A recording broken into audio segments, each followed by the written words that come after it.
আমার পছন্দের কাপড় দিয়ে আজকে এই বেবি ড্রেসটি কমপ্লিট করেছি। এই সুন্দর বেবি ড্রেসটির সেলাই ভিডিও এবং আর্ট ভিডিও আপনাদের সাথে আজকে শেয়ার করব। আশা রাখছি সম্পূর্ণ ভিডিওটি জুড়েই থাকবেন। আপনারা কেউ আমার মেশিনটি দেখে বাজে মন্তব্য করবেন না। যারা মেশিন চালান তারা কিন্তু জানেন এই বোর্ড চেঞ্জ করতে অনেক বেশি টাকা লাগে না, 400 থেকে 500 টাকা এই বোর্ড চেঞ্জ করা যায়। তবে ইচ্ছে করেই আমি করছি না, কারণ এই মেশিনের সাথে আমার অনেক স্মৃতি জড়িয়ে আছে এবং আমার ভাইয়ের ছোঁয়া জড়িয়ে আছে। আমার একটা ভিডিও দেখে একজন বলেছিল আমি কেন এই মেশিনের বোর্ড চেঞ্জ করছি না, তাই বললাম আর কি। আসসালামু আলাইকুম, welcome back to my new video. সবার কি অবস্থা, কেমন আছেন? আশা করছি সবাই অনেক বেশি ভালো আছেন। আমিও ভালো আছি আলহামদুলিল্লাহ। আজকে আমি নতুন একটি ভিডিও নিয়ে চলে এসেছি, আর এই নতুন ভিডিওতে আমি এই সুন্দর বেবি ড্রেসটি সেলাই এবং আর্ট ভিডিও আপনাদেরকে আজকে দেখাবো। আমি কিন্তু এখানে দুইটা বেবি ড্রেস কাটিং করে নিয়েছি, তবে এখন আমি আপনাদের সাথে একটা বেবি ড্রেস শেয়ার করব। আপনারা যদি ভিডিওটি লক্ষ্য করে দেখেন তাহলে আপনারাও কিন্তু চাইলে এমন সুন্দর বেবি ড্রেসটি কমপ্লিট করতে পারেন। সবার আগে যেটা করতে হয় সেটা হলো গলার কাপড়টা সেটিং করতে হয়। আমি কিন্তু এখানে 1.5 ইঞ্চি পরিমাণ একটা কাপড় কেটে ওইটাকে 2 ভাঁজে বাঁশ দিয়ে আমি গলায় দেখেন লাগিয়ে নিচ্ছি। যারা একেবারেই নতুন তারাও চাইলে কিন্তু এমন সুন্দর সহজ ডিজাইনের বেবি ড্রেসটি কমপ্লিট করে নিতে পারেন অনেক বেশি সহজেই। একই নিয়মে আমি কিন্তু ব্যাক পার্ট এবং ফ্রন্ট পার্টের গলার কাপড়টা লাগিয়ে নিলাম। তারপর দেখেন একটু হালকা কেঁচা দিয়ে নিচ্ছি, এতে করে চাপ সেলাই দিতে অনেকটা বেশি সহজ হয়। আমি কিন্তু এইভাবেই সবসময় গলার কাপড়টা লাগিয়ে নিই, আরও অন্যভাবেও লাগানো যায়, তবে আমি যেভাবে লাগাই সেটাই আপনাদেরকে দেখালাম। এই যে দেখেন একেবারেই কম সময়ে আমি কিন্তু ব্যাক পার্ট এবং ফ্রন্ট পার্টের গলার কাপড়টা লাগিয়ে নিলাম। এখন আমি পিছনে চেন দিব, তাই চেনের গাইডটা কেটে নিব। এখন আপাতত চেন নেই, তাই আমি গাইডটা করে রাখবো, পরে চেন লাগাবো। এই যে দেখেন এখন আমি সেলাইটা করে নিচ্ছি একদম সহজভাবে। আমি যেভাবে লাগাই, যেভাবে করে থাকি আপনাদেরকে কিন্তু ওইভাবেই দেখাচ্ছি। এই সুন্দর বেবি ড্রেসটিতে আমি কিন্তু আজকে লেস লাগাবো এবং হাতের কাজ করব, কারণ আমি হাতের কাজ না করলে কিন্তু আমার ভালোই লাগে না। কেউ যদি প্রিন্টের বেবি ফ্রক রেডি করতে দেয় আমি কিন্তু ওইটাতেও কোনো না কোনোভাবে একটুখানি হাতের কাজ করে দিই। আর এটা তো আমার পছন্দের কাপড়, আর এক রঙের কাপড়, তার উপরে আবার সাদা রং।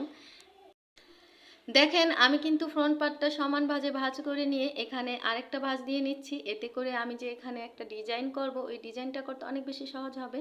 তার উপর আমি কিন্তু চক দিয়ে ভালোভাবে দাগ কেটে নিচ্ছি, এতে করে একদম সহজ হবে, একটুকু আঁকাবাঁকা হবে না।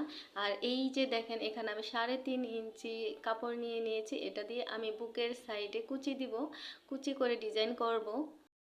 আমার আজকের ভিডিওটি এখনও যারা দেখছেন, দেখতে দেখতে যদি ভালো লেগে যায় তাহলে ছোট্ট একটি কমেন্ট করে দিবেন, আর লাইক দিতে একদম ভুলবেন না।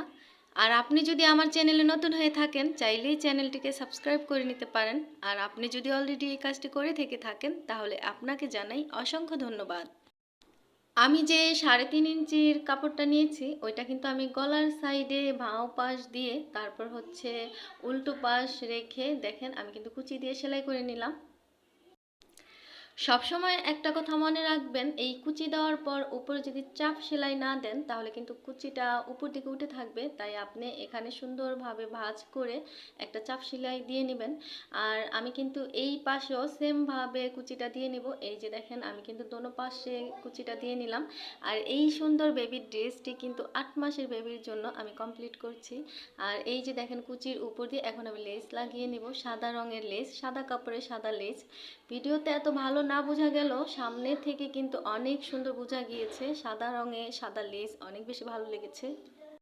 এখন আমি নিচের সাইডের কুচিটা দিয়ে নিব, মানে বুকের সাথে নিচের সাইডের যে কুচিটা ওইটা আমি দিয়ে নিব। এই যে এটাও কিন্তু আমি বুকের বাঁ পাশে উল্টোভাবে রেখে তারপর কুচিটা দিয়ে নিলাম। এই সেমভাবে আমি কিন্তু ব্যাক পার্টের কুচিটাও দিয়ে নেব।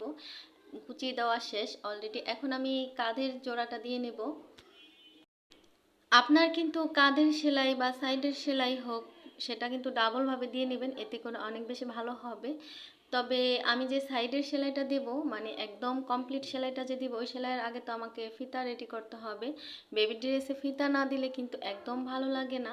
তবে ছোট্ট বাবুর জন্য যেহেতু, তাই ফিতাটা কিন্তু আমি একদম ছোট নিয়েছি, মাত্র 10 ইঞ্চি নিয়েছি। কোমরের ফিতা সেলাই করার পর আমি আপনাদেরকে দেখাবো কিভাবে বেবি ড্রেসের মোহরা বা হাতা সেলাই করতে হয়। অনেকেই কিন্তু এখানে আলাদাভাবে কাপড় লাগায়, আমি কিন্তু তা করি না। আমি সবসময় 1/2 ইঞ্চি কাপড় বেশি নেই এবং ওই কাপড়টা দিয়েই কিন্তু চিকন বটা দিয়ে সেলাই করে নিই। তবে কেউ যদি মোটা করে নিতে চায় সেটাতে আমি আলাদাভাবে কাপড় লাগিয়ে দিই। তবে আমার কাছে এইভাবে অনেক বেশি সহজ হয়। নতুন যারা আছেন তাদের জন্য কিন্তু এইভাবে অনেক বেশি সহজ, কারণ কাপড় লাগানো থেকে কিন্তু অনেকটা সহজ হয় এইভাবে। আর এই যে দেখেন আমি ফিতাটা কিভাবে লাগাচ্ছি, ফিতা দিয়ে এখন আমি ফাইনাল সাইডের সেলাইটা করে নেব। এই সুন্দর বেবি ড্রেসটার কমপ্লিট আলহামদুলিল্লাহ। একটুখানি বাকি, পায়ের সেলাইটা বাকি। আমি কিন্তু এখানে চিকন বর্ডার দিয়ে নিচ্ছি, যেহেতু লেস লাগাবো তাই চিকন বর্ডার দিয়ে নিচ্ছি। আর যদি আপনি মোটা বর্ডার দিতে চান তাহলে কিন্তু আরও 2 ইঞ্চি কাপড় বেশি নিতে হবে। তবে বেবি ড্রেসে কিন্তু মোটা বর্ডার দিলেই ভালো লাগে, কিন্তু আমি তো আজকে লেস লাগাবো তাই চিকন করে বর্ডার দিয়ে সেলাই করে নিচ্ছি। আর এই যে দেখেন লেসটা আমি লাগিয়ে নিচ্ছি। লেসটায় কিন্তু ডাবল সেলাই দিতে হবে, একটা সেলাই তো হবে না, আলগা হয়ে থাকবে। তাই আমি প্রথমে একটা সেলাই দিয়ে নিচ্ছি, তারপর আরেকটা সেলাই দিয়ে নেব। আমি আমার এই চ্যানেলে কাটিং ভিডিও, সেলাই ভিডিও এবং আর্ট ভিডিও শেয়ার করে থাকি। আপনারা যদি এই সুন্দর সুন্দর ভিডিওটি সবার আগে পেতে চান তাহলে বেল আইকনটিতে ক্লিক করে রাখবেন। এতে করে আমার সুন্দর সুন্দর ভিডিওগুলো আপনাদের কাছে সবার আগে পৌঁছে যাবে এবং আপনারা সময় সুযোগ মতো দেখে নিতে পারবেন। আলহামদুলিল্লাহ বেবি ড্রেসের কাজ কিন্তু শেষ, কমপ্লিট, সেলাই করা শেষ। তবে কাটিং ভিডিও তো আপনাদের সাথে শেয়ার করতে পারিনি, তাই সেলাই ভিডিওটা শেয়ার করলাম। এই যে দেখেন আমি কিন্তু পায়ের সাইডে লেস লাগিয়ে নিয়েছি, দুই পাশে লেস লাগিয়ে নিয়েছি। বেবি ড্রেসটি সেলাই করার পর কেমন হলো ছোট্ট একটি কমেন্ট করে জানাবেন এবং আর্ট করার পর কেমন হলো সেটাও জানাবেন। আর আপনি যদি এই বেবি ড্রেসটির সেলাই ভিডিও দেখতে চান তাহলেও ছোট্ট একটি কমেন্ট করে জানিয়ে দিবেন। অনেক সময় ধরে আমি কিন্তু মানে আর্ট করব, কি দিব, কি ডিজাইন করব, আসলে এত সহজেই তো আর হয়ে যায় না। একটা জিনিস কিন্তু অনেক চিন্তা ভাবনা করে করতে হয়। আর সব সময় কিন্তু আমি সহজ ডিজাইনগুলো করে থাকি, কারণ বেশি মানে হাবিজাবি ডিজাইন আমার কাছে ভালো লাগে না, তাই আমি সহজ ডিজাইনগুলো করি। সহজ বলে যে ডিজাইনগুলো সুন্দর হয় না তেমনটা না, আমার কাছে ভালোই লাগে। আপনাদের কাছে কেমন লাগে সেটা আপনারা কমেন্ট করে জানাবেন। আর এই যে দেখেন আমি কত সহজভাবে আর্টগুলো করে নিচ্ছি। এই ডিজাইনটা দিয়ে কিন্তু আপনারা যে কেউ সহজভাবে আর্ট করে নিতে পারবেন। আপনাদের কাছে আরও একটি অনুরোধ রইল, আপনারা একটু কষ্ট করে জানিয়ে দিবেন কি কালার সুতা দিলে ভালো হয়, কারণ এই বেবি ফ্রকটি কিন্তু আমি অনেক রকম সেলাই মানে সুতা দিয়ে আমি সেলাই করতে চাচ্ছি, এবং কি কি রঙের সুতা দিলে ভালো হয় আপনারা কিন্তু আমাকে একটু হেল্প করবেন প্লিজ।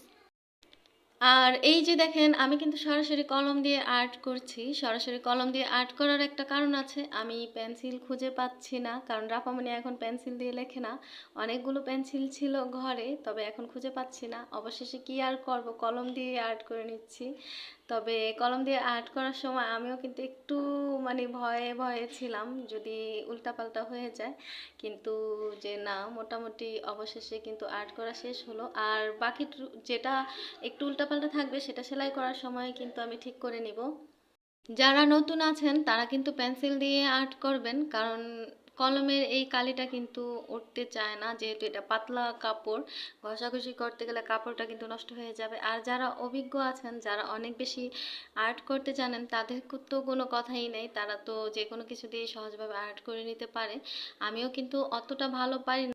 আমি ভিডিওর শুরুতে কেন বলেছি আমার মেশিনটা নিয়ে কেউ বাজে মন্তব্য করবেন না, কারণ আমি একটা ভিডিও দিয়েছিলাম যেখানে আমার মেশিনটা স্পষ্ট দেখা গিয়েছে। সেখানে আমাকে অনেকেই কিন্তু কমেন্ট করেছিলেন যে মেশিনের বোর্ডটা যেন আমি চেঞ্জ করে নেই, মেশিনের বোর্ডটা কেন চেঞ্জ করি না, মেশিন এই বোর্ডটা চেঞ্জ করতে অনেক বেশি টাকা লাগে না, এরকম করে বলেছে। তাই আমি বলে দিচ্ছি, আসলে মানে মানুষের এই পার্সোনাল ব্যাপারগুলো নিয়ে আপনারা কিন্তু এত বেশি মানে ঘাটাঘাটি করবেন না, ঠিক আছে?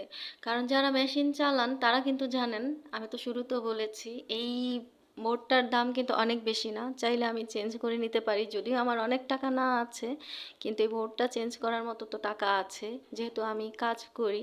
তবে ইচ্ছে করে আমি করছি না। আমি জানি না আমার স্বপ্ন পূরণ হবে কি না, তবে এই মেশিনকে ঘিরে আমার এবং আমার ভাইয়ের অনেক স্বপ্ন ছিল। আসলে মানুষের অনেক থাকলে যে মানুষ স্বপ্ন দেখে তেমনটা না, আবার মানুষের কিছু না থাকলে যে মানুষ স্বপ্ন দেখে না তেমনটাও কিন্তু না। মানুষ কিন্তু বেঁচে আছে স্বপ্নের জন্য। মানুষ কত আঘাত পায়, তারপর কেন বেঁচে থাকে মানুষ? স্বপ্ন দেখে তাই, স্বপ্ন দেখতে পারে তাই, তাই না? তো এই মেশিনটার সাথেও আমার অনেক স্বপ্ন আছে, আমার এবং আমার ভাইয়ের অনেক স্বপ্ন ছিল। তাই এই মেশিনটা আমার কাছে অনেক অনেক বেশি প্রিয়। আর ইচ্ছে করেই আমি এই মেশিনটার ভোট চেঞ্জ করি না, কারণ এই মেশিনের ভোটেও আমার ভাই অনেক সময় হাত দিয়ে নাড়াচাড়া করেছে, মানে আমাকে বলেছে, অনেক কথা বলেছে, এই জন্য আমি চেঞ্জ করি না। তাই আপনারা এই মেশিনটা নিয়ে প্লিজ কোনো মন্তব্য করবেন না।